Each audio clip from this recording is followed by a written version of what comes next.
Welcome everyone to episode 18 of Trend Talks BizSec. I'm Jon Clay, VP of Threat Intelligence at Trend Micro. Joining me today is Ed Cabrera, Chief Cybersecurity Officer at Trend Micro. Hey Ed, what's been going on with you?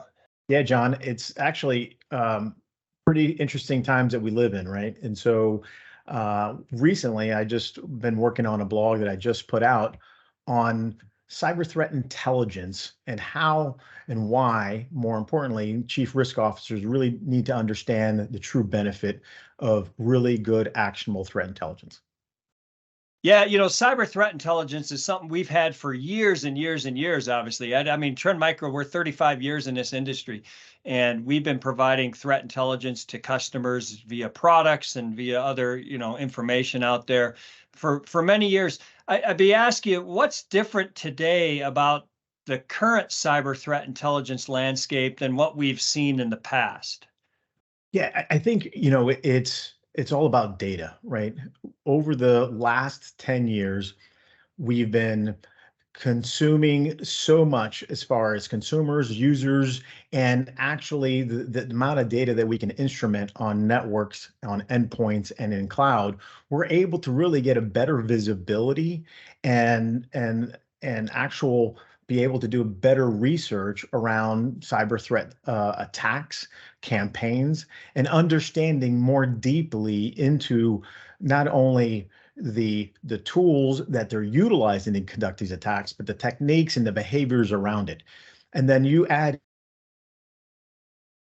the landscape, giving this common language, this taxonomy that we all can then share much more richer information and threat intelligence around campaigns. So I think it's the threats have always been there, but I think we've been doing a much better job on our side and our customers to be able to instrument and analyze that data. Yeah, I mean, obviously in the past we talk about IOCs or indicators of compromise, and that's what's been provided for many, many years. You get a hash about a malicious file, you get a URL that's malicious, you get an IP that's spewing out spam. All of these things are all basically IOCs, and you added those into your security solution to block that stuff as we go out. But today, if you look at the attacks, they're very customized to each individual. So an IOC in one attack is probably not going to be seen as an IOC in a separate attack because they're going to customize those, right? They're going to obfuscate those. I think where we're shifting and what we're starting to see is more about the indicators of attack, IOAs, which is where you start giving more context about the threat that you're seeing within your organization or you're seeing outside in the world, because an indicator of attack can give you a lot better information, I think. Wouldn't you say so? Absolutely, right? So whereas indicators of a compromise might be individual, almost like the stove type of alerts, right? Now we're looking at, okay, what is really the connection? What is the connection of all these alerts, right? Let's take a look at it from just security tools and security stacks, right? We have individual alerts, individual of identifications of either IOCs or other types of behavior. But now we're actually looking at it in a more holistic approach. We're looking at the complete sort of attack life cycle and doing a much better job of analyzing, obviously using machine learning and other tools to increase the capabilities to do that. But it is one of those things that it's really important. And the shift here is very interesting, right? So not only has cyber threat intelligence from a collection, analysis, and reporting have improved, but it's also taken in at the why from a chief risk officer perspective. Like, what is the value there, right? Security, we understand it, we get it. It's improving red teaming, blue teaming, purple teaming, the entire concept of providing additional sort of hardening services for your organization. But now it's, how can we use these metrics? How can we use this data to then measure the risk around your organization? So and the other thing from a chief risk officer perspective, for years they've been more approaching it from a compliance issue or risk as opposed to the security risk. So I think this is that really coming together of security and compliance and really coming together to create a real-time risk assessment opportunity, for, say companies like Trend Micro, and we're doing that quite well with Vision One and Risk Insights. It's to be able to do a much better job, not only on the protection, but for companies to manage their risk. Yeah, and I think that gets to the point that we're becoming much more effective at proactive defense, because now we can give chief risk officers, for example, we can tell them, hey, you're seeing attacks in your industry or in your geolocation or, the size of your company. All of these things can be taken into account. For example, we look at ransomware groups, and we're starting to understand these ransomware groups attack life cycle. What are they doing? How are they getting, initial access? How is that? How do they do that? So you can put defenses in better at that. How do they laterally move? What do they do when they get to the final payload? All of that information. So we're helping organizations improve the ability to not only defend their networks better, but also identify attacks at the earlier stages, but even at the later stages, so that if they do detect something early, they can actually block maybe a later stage. So I think that proactive defense is a big one. And another area that you talk about is prioritization of resources. How does cyber threat intelligence help a organization with prioritizing resources? Because we obviously know that there's skill shortages, there's employee shortages, there's SOCs that are overwhelmed. What's going on in this area? Yeah, I mean, I think prioritization is really the key to everything, right? But specifically when it comes to managing cyber risk and cybersecurity as a whole, right? To defend all is to defend none, right? So having a really good understanding of your attack surface, understanding the risk of your attack surface, your actual posture is incredibly important, right? So if you can assign risk to not only the threats that you're facing and actually defending against, but also the vulnerabilities that you have, and bringing that together and creating a sort of unified risk approach, not just from the technology or assets perspectives, but combining users and combining a lot of other different types of information to sort of quantify that risk. And so prioritization is that output. The input, great cyber threat intelligence, great attack surface risk management, and the output then is to be able to prioritize your approach, because like you said, you're facing minimal staffing issues and challenges. You're facing an escalation in the automation of attacks that you're having to defend against. So it's just a security thing, but that risk thing is right there, and it creates a credible opportunity to sort of tap into and monitor and assess the risk at the same time with the same tools that is actually defending your network and your system. Yeah, and I think, one of the biggest benefits with a good cyber threat intelligence program is we talk about the context. So instead of you getting 100,000 alerts and having to look at all of these alerts, using the machine learning or the artificial intelligence and the data across all your different areas, we can whittle that down to a manageable number nowadays, because SOCs are overwhelmed with these alerts. But if you can shift and minimize those alerts to the critical ones, that's great. An example of this would be in the vulnerability side, right?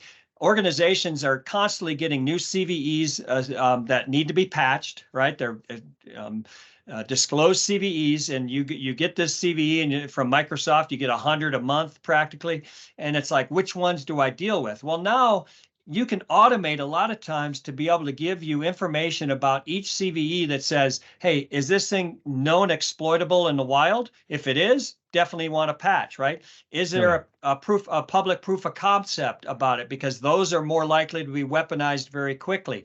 what type of vulnerability is it? Is it easy to exploit? And a lot of those are also ones that we're more likely to see exploited quickly than others. So, or even pulling in like our Vision One, we pull in information from the CISA known exploitable vulnerability catalog, right? The KEV catalog. Absolutely. So those are known vulnerabilities that are being exploited.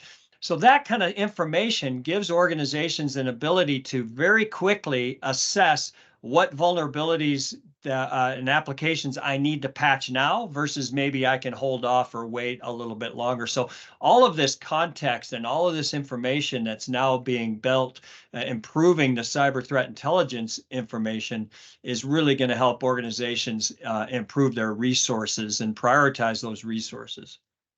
No, absolutely. And you look at the benefits here, obviously reducing the risk, job number one, but ultimately the other benefits. And now you can then bring in, as opposed to compliance risk being the dominant, concern that, every organization has to be compliant, every organization becomes compliant as a secondary output, right? And so this is the one thing that you look at and says, what, you go into the benefit even from an insurance perspective.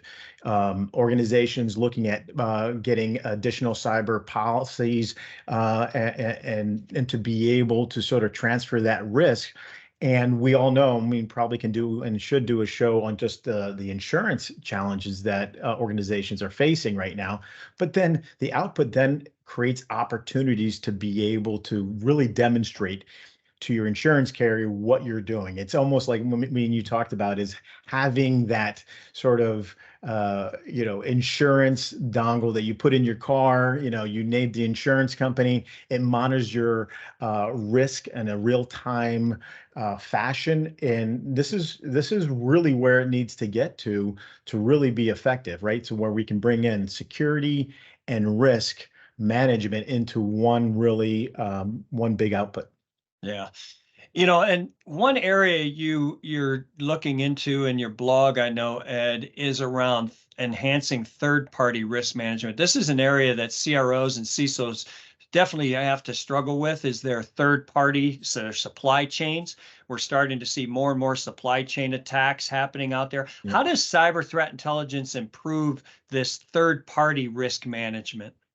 Well, this is actually a great sort of also when you look at what we can actually improve here, right? So third-party risk, right? We understand sort of some of the processes right now around managing that risk is sending out questionnaires to your vendors, to your suppliers, and really taking their word for it from an assessment perspective and or taking the cycles out from your own team to be able to assess not only their own or your own organizational networks and systems, but now you have to assess everybody's.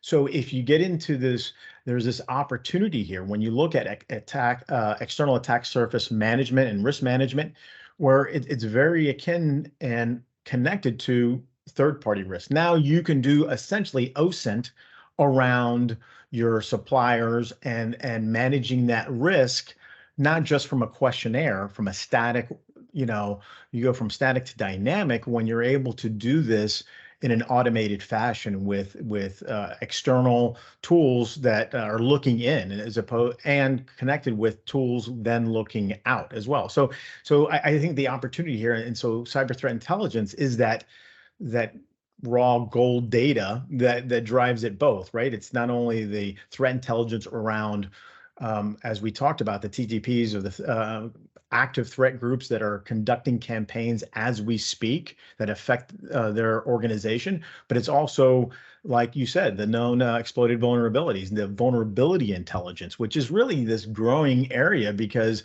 we talk about vulnerability intelligence, we've really sort of passed that off to a CVEE score or CVSS score, which CVSS is better than CVE, but there's that still doesn't include organizations' own environmental risk associated with it, right? So you can have a CVSS score that's really high, but to you it's a low or or medium, just because of the controls that you already have in place and the way you are managing your network and system. So all of this it's just a great opportunity where cyber threat intelligence can now then improve all of that when it comes to third-party risk management. Yeah. One last question, Ed, before we drop here. I know people look at cyber threat intelligence and they may think about, is this an external feed? Is it an internal information? How do you judge that? Is there ways for a CRO or a CISO to think about implementing or bringing in cyber threat intelligence? What's some of the best practices there?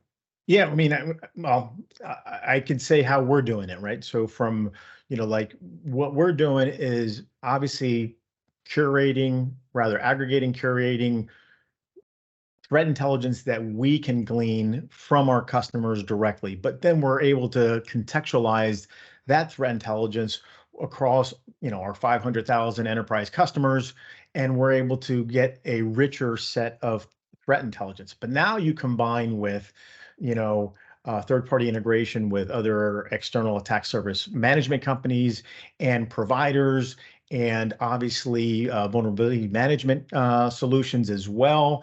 To then that now you can enrich all the data that a customer can have, right? So you can have scans that a company or organization has.